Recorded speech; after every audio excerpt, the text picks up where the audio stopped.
Pakar telematika Roy Suryo melaporkan 7 pendukung Presiden ke-7 RI Joko Widodo ke Polda Metro Jaya terkait tudingan ijazah palsu dan korupsi proyek Hambalang. Laporan tersebut telah diterima di Treskrimum Polda Metro Jaya sejak Selasa tanggal 6 Januari tahun 2026 dan kini telah masuk tahap penyelidikan. Kuasa hukum Roy Suryo, Ahmad Fauzinuddin, menyatakan laporan ini merupakan respons atas laporan yang sebelumnya dibuat oleh Joko Widodo pada tanggal 30 April tahun 2025 terkait polemik ijazah. Ia menyebut laporan tersebut sekaligus menjadi upaya menguji penerapan prinsip equality before the law. Menurutnya, setiap warga negara memiliki kedudukan yang sama di hadapan hukum sebagaimana diatur dalam KUHP yang baru. Sementara itu, Ahmad menyoroti penanganan cepat aparat kepolisian terhadap laporan Jokowi pada April tahun 2025 lalu. Ia berharap laporan yang diajukan Roy Suryo mendapatkan perlakuan hukum yang setara. Bahkan Ahmad memastikan laporan kliennya telah diterima secara formal oleh penyidik Polda Metro Jaya. Meski demikian, pihaknya meminta agar proses hukum tidak berhenti pada penerbitan laporan polisi saja.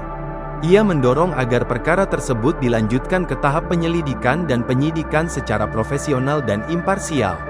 Lantas, kuasa hukum menegaskan Roy Suryo secara jelas telah menyebut nama-nama terlapor dalam laporannya.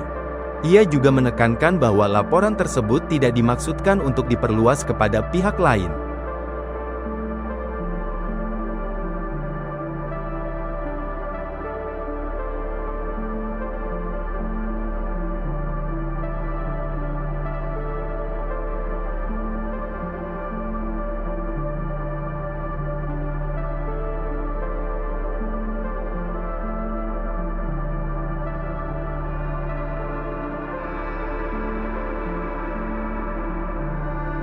Pakar telematika Roy Suryo melaporkan 7 pendukung Presiden ke-7 RI Joko Widodo ke Polda Metro Jaya terkait tudingan ijazah palsu dan korupsi proyek Hambalang.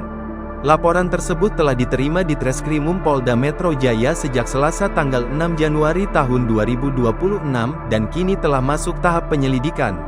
Kuasa hukum Roy Suryo, Ahmad Fauzinuddin, menyatakan laporan ini merupakan respons atas laporan yang sebelumnya dibuat oleh Joko Widodo pada tanggal 30 April tahun 2025 terkait polemik ijazah. Ia menyebut laporan tersebut sekaligus menjadi upaya menguji penerapan prinsip equality before the law. Menurutnya, setiap warga negara memiliki kedudukan yang sama di hadapan hukum sebagaimana diatur dalam KUHP yang baru. Sementara itu, Ahmad menyoroti penanganan cepat aparat kepolisian terhadap laporan Jokowi pada April tahun 2025 lalu. Ia berharap laporan yang diajukan Roy Suryo mendapatkan perlakuan hukum yang setara.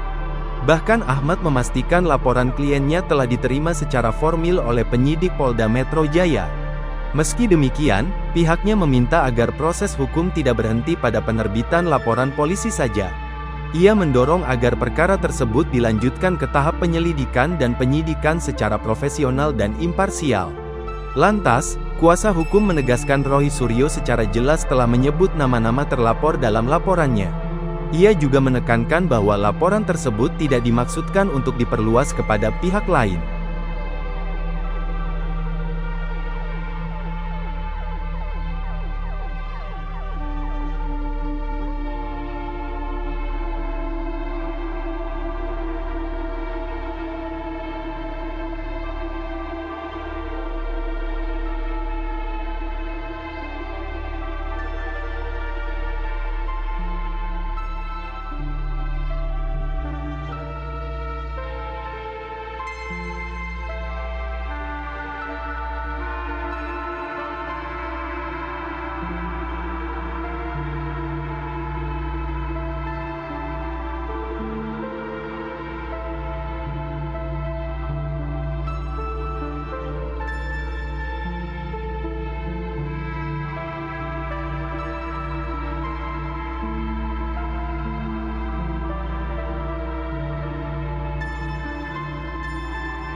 Download Tribun X sekarang, menghadirkan lokal menjadi Indonesia.